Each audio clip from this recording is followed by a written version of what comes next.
He is the incomparable, and I mean that word literally. He is truly incomparable, Pat Cooper. Oh, my God. Thank you. Thank you, Bob. It's very nice to see my career going into the toilet. I've worked a lot of places in my life, but the Rio Diner, this is from here, you go to Utah. And you become a Mormon, and you blow your brains out. It's a great moment. It's a great moment, ladies and gentlemen, because you don't push anything aside. People say, well, you got to get up 9 o'clock in the morning, 7 o'clock in the morning. When Bob Grant calls, you better be here. If you're not here, he does a telethon on your head. It's a great thing for my career, ladies and gentlemen. I can now raise my price $34. I'm so happy to be here. It's a real thrill, and you people that come here to support this, you're a really classy group of people, particularly give up your Saturdays to come here and get agita from this gugoots over here on my right-hand side. And for Lynn Samuels, who loves pork on a Saturday morning. What is a gugoots? A gugoots is a zucchini that you put between your ears. It's a zucchini. It's wonderful. You make that with eggs, and then you put pork in it. Then you go to Israel, and you make a farming of the tomatoes. Very nice. Pat, you looking good? I look good for a guy that don't feel good. Wow, what's the matter? What do you mean? I mean, everybody got the flu. Everybody gets the flu. I'm feeling you. You feel fine. Sweetheart, stop it. I'm starting to get turned on here. Everybody has the flu. This year, the flu is different. It stays with you for about 9 months until you pay. I had a doctor yesterday. Said, well, he says, that's happening to everybody. So I said, what am I going to do? He says, well, if I were you, I would die. And that's the end of that story. Because they can't cure you. See, when they can't cure you, they start to stutter. Now, my doctor has a habit. He spits all over you when he talks to you. Now, I'm wondering why I can't get well, because he has pneumonia, and he's spitting over me, and I can't get well. That's all the doctors. See, you know what hurts doctors today? I got 1 week high school. That's all I got. All right? I make more money than doctors. This guy had to go through 94 years of college and education, and he can't say that. I turn around 1 week high school, I'm on the Bob Grant show. Look what happened to me. I'll never come here again. That's Pat Cooper. He's been saying that for years, but let me tell you, don't believe the front this guy puts on. Beneath that exterior, which is reminiscent of the one and only Attila the Hun, he's a great guy. Kingston, New York. Oh, Kingston. We're getting into Kingston now. That's kind of a little valley there. That, you know, the lesser stations don't make it. Oh, really? It's close to Woodstock and Phoenicia and the Catskills. Ah, yeah. The reason for my call, Bob, is that for the past several years, I have suffered from Hodgkin's disease. And I was one of the fortunate ones, and I was treated. And on Tuesday, I visited Memorial Sloan Kettering in New York, and I got a clean bill of health. But there's a lot of people that aren't as fortunate as I. And the reason for my call is to try to persuade others to donate, even if it's $5, $10, because it's such a debilitating disease. And I was one of the lucky ones. There are some that are not as lucky. Well, thank you, and congratulations on your recovery, Steve. Thank you. Okay, that's Steve from Kingston, New York, with his inspiring call. Tony, calling, where are you calling from, Tony? New York City? Calling from New York, yes. Okay. I'd like to ask Lynn, I saw Ziskel and Ebert last night. Does she have a bit part, a cameo part in the new movie, This Is My Life? No, that's Joy Behar. Oh, Joy Behar. I knew it was one of you two. It's Joy. We're like the same, you know. Yeah. Did you call and pledge yet? No, I haven't. Everybody should. The first call you make is 212-679-1939 to give money to the Leukemia Society. Then you call to talk on the air. Will do. Especially if you're going to mix me and Joy Behar up. Yeah, well, that's a double. Wait a few minutes. That you got to pay double for. All right. Bye now. Thank you very much. Thank you, Tony. Well, meanwhile, he went off the air. We didn't need nothing about money here with this guy here. What happened? What did a call? No, I want to know how much this guy gives you. Humiliate them. That's it. You don't have to. No, you don't humiliate them. Much. You got American people out there, the greatest in the world. All they want to do is give American people. You don't have to humiliate this guy. You got to shoot him.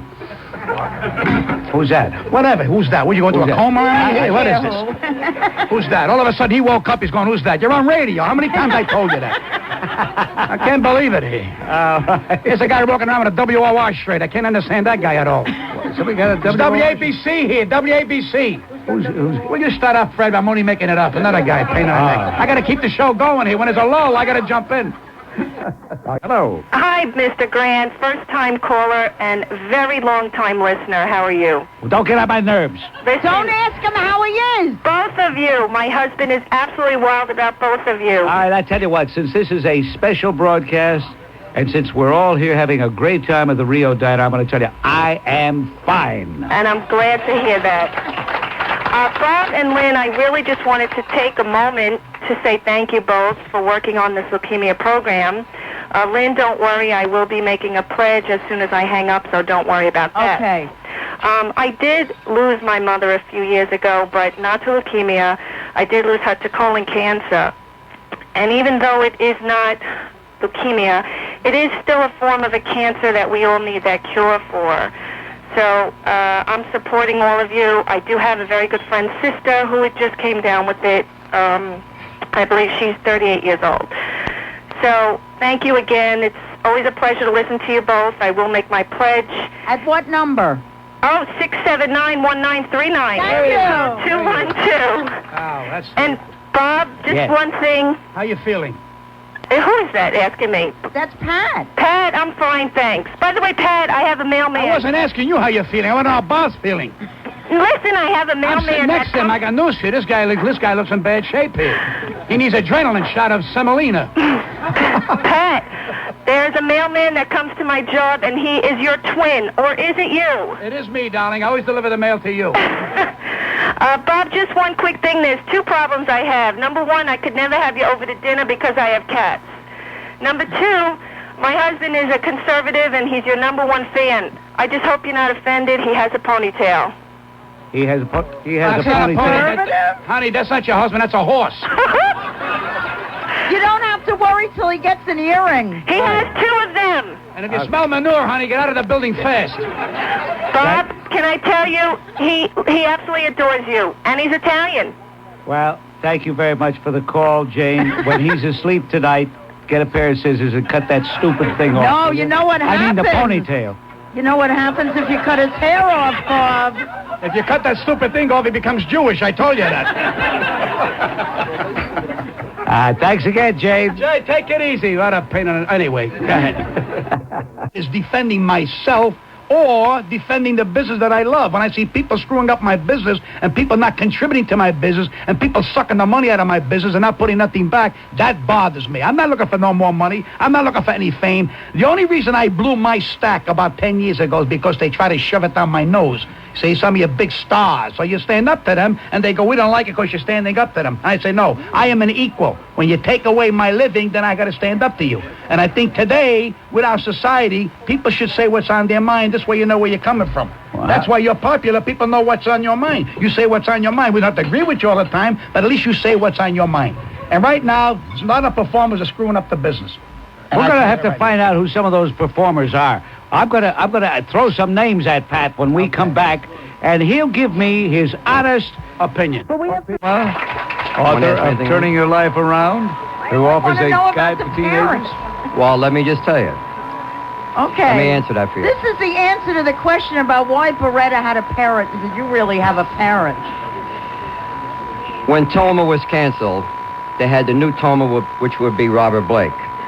Robert Blake and I didn't get along. I don't get along. I'm the bad boy of Hollywood because I don't conform to their way of life. So Robert Blake said, we don't need you. We're going to change the whole concept of this show. I want a parrot instead of your wife and kids. So I said, you take what you want. And I walked away from Hollywood. And what Pat said before, I heard you a little bit on the radio. Let me just reaffirm what he said. I spent a few years in Hollywood, quite a few years. Pat spent a lot more. But that business is a crazy, sick world. Crazy, sick. They're as crazy as some of the kids I deal with every day who are messed up on drugs. So I had to get away from that. So I never had a parrot. I had children. I had a family. And it was a whole different world. But getting back to what you said before, let me again say to you, you show me a kid who comes to school with a gun. You show me a kid who comes to school and has no regard for principals, teachers, whatever. You show me a kid who's doing drugs and drinking and whatever, and I'll show you a kid who comes from a messed up home in almost every case. Because I have 12 brothers and sisters. Wow. And when I came home, my father was 90-some years of age when he died. When I walked in the house, my father didn't have to raise his hand. I thought God was sitting there. He knew how to command that respect. He knew how to demand respect. And I tell kids every day, as I say it here, we don't have a drug problem. People are missing this whole thing. We don't have a drug problem. We have a people problem. I say to kids the other day, you've lost your self-respect, man. That's why you're doing what you're doing. Forget about the drug. Drug is only a symptom of what's wrong in your life. You're messed up. So, again, I wish every kid can see some of the kids you're talking about today and why we're here. Thank you very That's much. what they need. Dave, Thank you, Dave. hope to have you on very soon. You call me. In our studio. Hey, thank you. David Toma, ladies and gentlemen. We're going to take... okay, could I ask you, what do you think of Jimmy Roselli, Pat? Well, Jimmy Roselli is Jimmy Roselli. That's all I can say about Jimmy Roselli. Jimmy Roselli is for Jimmy Roselli. What else is new? He could have been the greatest Italian singer in this country, ladies and gentlemen. The greatest Italian singer in this country, and in my opinion, he blew it. He blew it because he's not in show business. That's the whole problem. He's a great singer. I got all his records, but he's not in show business. He just put himself in a corner, and he don't want to be a part of our community, which is called show business. So we blew another great Italian singer. All right, now, we mentioned Frank Sinatra a moment ago. Ladies and gentlemen, this is no gag. This is no gag. I will take an oath on this. The the guy who just sat down here at the table, the extremely funny-looking guy, is a real person, by the way. This is a real person. It's not an animated toy. It's not a cartoon character out of Disney World. This is a real guy. He is, get a load of this, Frank Sinatra's favorite comedian. Yes, I don't he know is. why. Maybe it means Frank has bad taste. But anyway, Morty Storm the Third. The third is here. Morty, how are you, Morty? Look at it. Bob, I want to thank you for that wonderful pep talk. I feel very good after that. You're not humbled in the presence of Pat Cooper, Morty? Who's Pat Cooper? I told Lynn Samuels was Pat Cooper. Thank you. What No, a I break don't- this is for me. Bob Grant says if I do good today, he'd get me on the Ed Sullivan show. And Lynn Samuels wants to know what time does it go on. This is some brave. It's all right. Incidentally, Mr. Sinatra sent me a tape. He does my act. I played it for Mr. Grant. He does my act on stage. And he sends me tapes. He really So- does. He's not kidding you. And Morty did play the tape, and there's Frank Sinatra appearing in Las Vegas. You want to hear the tape? Well, I don't think we can hear the Maybe tape it'll right help now. my career. Well, maybe Pat Cooper will help your career. What Because Pat turns down a lot of gigs, and he can start recommending you for all the gigs he turns down. I don't want a white feast. I want to work Israel. I want to work a kibbutz. I want to work with this terrorist running around. And then so Frank knows. I told Frank, of course he does all kinds of benefits, Frank. And I had T-shirts that he bought 100 T-shirts for me, and he gives them all by my dog's sake. I think you've seen it in Switzerland. No, we saw it in Norway. I got We the saw wrong it in country. Norway. No, that's all right. We saw it in Norway. We saw it in Sweden. And we're going to do that. But we're not going to do that, Morty, until we sell every single Leukemia Fund T-shirt. Until we sell every Leukemia Society of America T-shirts. We have about 5 left? Yeah. We have 7 left. All right, come on. Let's go, 7 people. T-shirts. Let's go. We're not going to make a move until 7 people. $25. If you want to be like Mr. Frank Positero, who is a class guy, he gave 100. Okay. But you don't even have to be as classy as Frank Positero. If you want to just be a pedicure, a miserable, and give only 25, that's okay. $25, let's go. Metal detectors in New York for the school. Yes. Don't you think that it possibly would help out in the school, while they're in class, or what's it going to do for the kids on the street after? Well, of course, that's exactly one of the concerns. Okay, so they don't shoot the guy in school. They'll get him outside some way. Right, shoot them, on a school bus Yeah. or something. And the other thing was, if they would have like some kind of a prison sentence or something, just throw them right in jail. I mean, wouldn't that be the simplest solution? Give them a reason not to go and buy the gun in the first place. Anyone caught with a gun gets tossed into prison. Well, this is such a monumental problem, and there's so many people contributing to it, that it really requires very stern measures, absolutely stern measures. But I guarantee you the measures that would be required to even attempt to remedy are measures that would be rejected by a lot of politicians, would be fought tooth and nail by the ACLU, the NAACP, and all these other organizations that are tearing this country apart. That's why I tell you right here and now, nothing really will be done about it. We will continue to live in this slipping and sliding toward third world state, As a matter of fact, we don't have much more to slide here in the city of New York. And the climate will continue to be bad for anybody's health. And when I talk about the climate, I don't mean the temperature and the humidity and the wind velocity. You know what I mean. Right. Thank you. I think a lot of it starts in the home, too, if these kids had a little... Yeah, but what home? A little... What home? Tell me, what home? They got to have some kind of moral upbringing from somewhere. Well... I don't care whether it's Christianity, Judaism... Yeah, no, wait a minute. Forget the speech-making. What home? What home? No, that's true. You have a good point. I mean, you want to go to the inner city? You want to see what it's like over there in East New York, Bed-Stuy? Want to take a tour? Okay, it's a dead-end road, then, I guess. Thank you, Tom.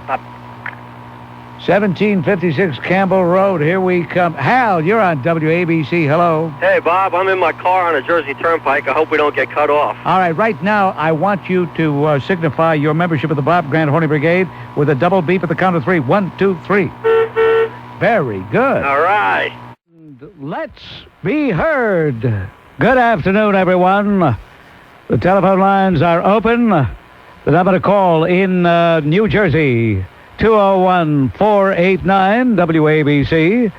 From New York, 212-563-WABC. In a program dedicated to the free and open exchange of ideas and of opinions, in the belief that as American citizens, you have a right to hear and to be heard. And what is on your mind this afternoon? Well, ladies and gentlemen, I saw it, but I found it difficult to believe. I saw a funeral procession taking place in the borough of Brooklyn, the East New York section. I saw the same tired, recycled opportunists marching hand in hand, singing "We Shall Overcome." Some of them described as clergymen. I'd like to know what Herbert Daughtry does to make him a clergyman, other than show up at all of these events, whether they are in Teaneck, New Jersey, whether they are in Brooklyn, New York, wherever they are, that's where he is. And they're singing, "We shall overcome." We shall overcome what? We shall overcome who? You would have thought two heroes from the Persian Gulf War had their remains returned, and a grateful nation was paying respects. Now, I don't want you to think that I'm here to say anything purposefully negative about the two victims of Khalil Sumter's paranoia. I am not purposely looking to do that, I assure you. I couldn't help but notice when reading in the New York Times yesterday a story that began something like this. They were just ordinary kids in East New York. And then they talked about one of them who liked to put his graffiti all over. He had a certain signature. They talked about it as though putting graffiti all over is a normal, even healthy, productive thing to do. And they talked about the fact that they had arrest records. They could very well have been on their way to serious arrest records, but they were, relatively speaking, minor this day and age in this city. These were not older boys by any means.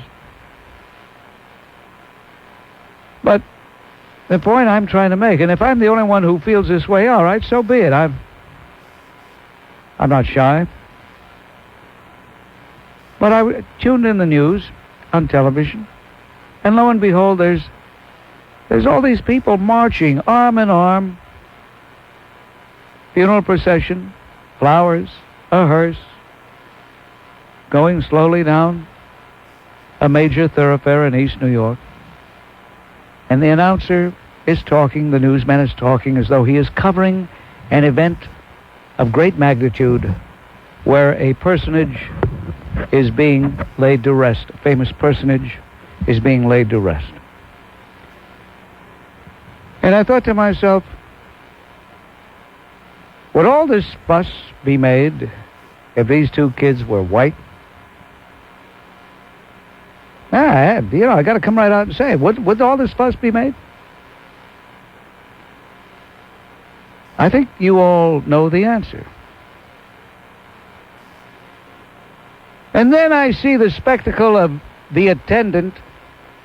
And by the way, his clothes are getting better and better. His sartorial elegance. Hey, it's pretty good to be the mayor of the city. Of course, he dressed pretty good before. After all, he's got all those big bucks thanks to Percy Sutton anyway. But, I mean, I see him saying they're going to spend $28 million in order to put metal detectors, in order to hire 4 security guards per school. I don't want to go into all the details, but I think you're sophisticated enough to know what I'm driving at. They made it sound as though each and every school, rather than be a place dedicated to learning and dedicated to the development of a child's mind and character, that they were virtual armed camps. And you know why? Because they are virtual armed camps. They are. Since the 1960s, in the conflagration of the civil rights mismovement, we have turned our cities inside out and upside down, and nothing makes any sense anymore. And the last thing in the world that's on the agenda when a youngster goes to school in a city like New York, the last thing in the world is education. I mean real education. Not just a piece of paper that says Johnny or Susie attended class and got a piece of paper. Diplomas are meaningless. And you know, the thing that riles me more than anything else is to see these events unfold and nobody really talks about the real problem, the real cause, and therefore nobody really talks about meaningful solutions. Gun detectors are no solution. Condoms are no solution. To change the behavior of a population is not easy. It is not easy to change the behavior of a population, especially when the pressure to make that change has to come from without rather than from within the family structure. But since there is virtually no family structure, then it has to come from without. And the politicians are just too doggone timid to really tell it like it is. We need a Marcus Aurelius. A Marcus Aurelius who would say, stand erect or be made to stand erect. But that is a bygone day. That is a civilization that is here no more. And our civilization, as we have known it, is becoming less civilized day in and day out, day in and day out. And if you think that all the posturing, all the crocodile tears, all the singing, all the parading in front of cameras, all the Superintendent Hernandez statements about gun detectors, metal detectors, and what have you, security guards, if you think that is really going to make a change, then you are indeed incredibly, incredibly naive. It depends on your opinion of what a racist is. To say that the way you say, like he was found, he was accused of rape or something. It's not a crime to be a racist. It may not be nice.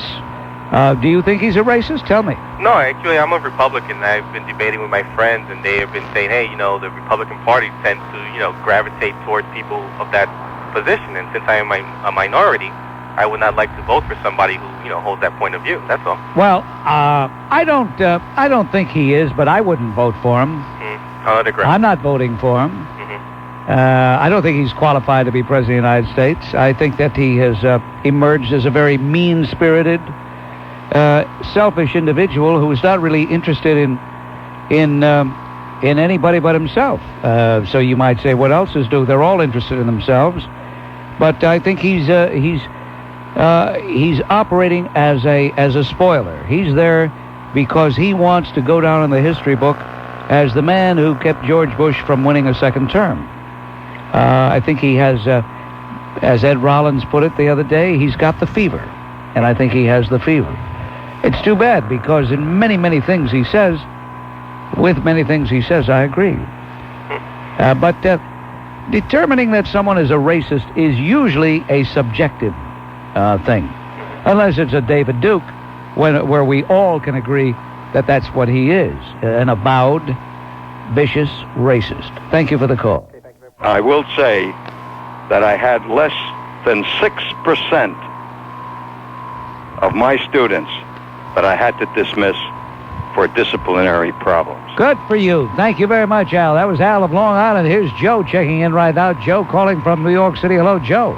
Bob, I disagree with the congressman. First of all, I think Elvis Presley was a great American.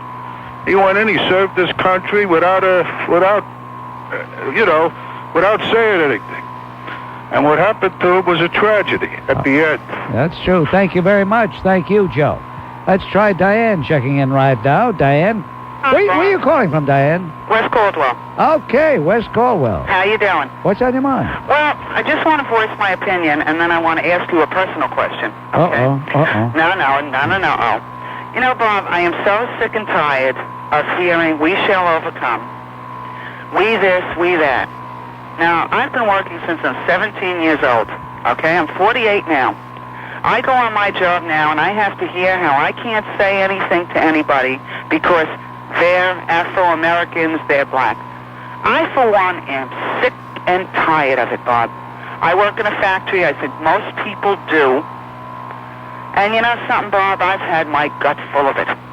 I'm frustrated. I'm angry. And when I hear somebody have the audacity to call you up before and say about the shooting in the schools, well, who's doing the shootings? Who's doing it? You know, it's about time that everybody owns up to their owns. I have 3 children. Thank God they haven't gotten into anything, and if they did, I would have kicked their backside, to say it plainly.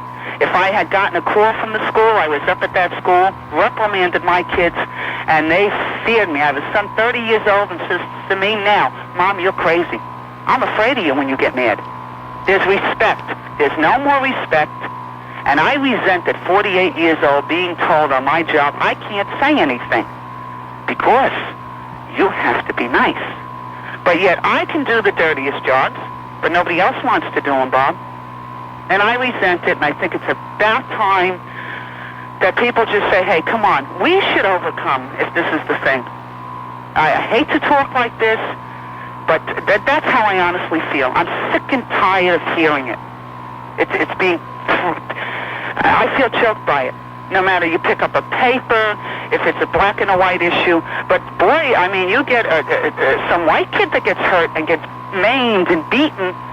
Oh, no, you don't hear too much about that. Where's all your Sharptons now? Why don't they go into these schools? Why don't they put their teachers into these schools? Let's get a hold on it. I'm sorry, Bob. I'm very angry. Very angry. Mm-hmm. Well, the answer to your question, the last question you asked, is simply the Sharptons don't really care about any black dying as long as the person didn't die as a result of white activity. Exactly. Just like they never had any demonstrations about Idi Amin killing 350,000 people in Uganda because Idi Amin himself was black. That's right. That's right. But what do you do? What does the average person working in a factory do today? And you listen to this, and it's you know, you get to a point where you say to yourself, my God, what in the hell is going on? Well, of course, you're right there. You know, it's frustrating. It's upsetting. It's very upsetting. I'm not saying that whites are superior. I'm not saying... No, I know what you are. Don't tell me what you're not saying. I know what you're saying. Don't feel that you have to water it down now. Don't start having a little tinge of guilt like so many people like you do. You don't see a counterpart of yours doing that, do you? You're right. Okay, thank you. Wait, what? Bob, I want to ask you. Now, a while back, you were having a medical problem. Did you look into that? Is everything okay? Everything's okay. You have to talk to her. Everything's okay. Thank God. Okay. And God bless you, Bob, and stay on because we need more people like you. Stop killing blacks. Like kind of get offended by that. Why don't they just say blacks got to stop killing people? Ah. Are they saying it's all right to kill whites when they say that? Well, they don't come right out and say it, but most of them believe it.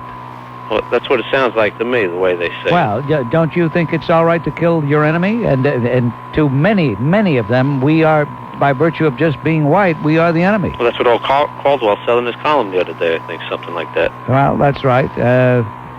People like Mason, Maddox, Sharpton, they despise us. They hate us. Sonny Carson, I mean, they come on. Leonard Jeffries, I mean, can go on and on and on. So if we're the enemy, then, hey, you kill the enemy. That's okay. That's war. That's not the same as murder when you murder your own kind. But you're absolutely right. And, I, too, noticed it, of course. But maybe I didn't comment on it because this is not the first time I've heard that expression. You're right. Blacks got to stop killing blacks. And, of course, the inference is, okay, why not just say blacks got to stop killing them, period. You're right. All right, we're coming in loud and clear in Albany? Yeah, very good, especially at nighttime. I'm sure El Supremo could hear you if he's got a radio up here. El Supremo, eh? Supremo, yeah. Good old El Supremo. His arrogance, his magnificence, his eminence, he thinks. Thank you, Frank. Okay, bye-bye. Oh, I forgot to... Well, if Mario's up there... Well, wait a minute. The program is coming in loud and clear up there. Mario. Tu sei proprio uno spaccismo. In a lot of schools today, these kids just sit around and throw knives, shoot each other, and everything else. There's a few of them that do it, but the thing is, you're protecting a lot more of the students that don't. Well, that means they won't get shot or stabbed in school.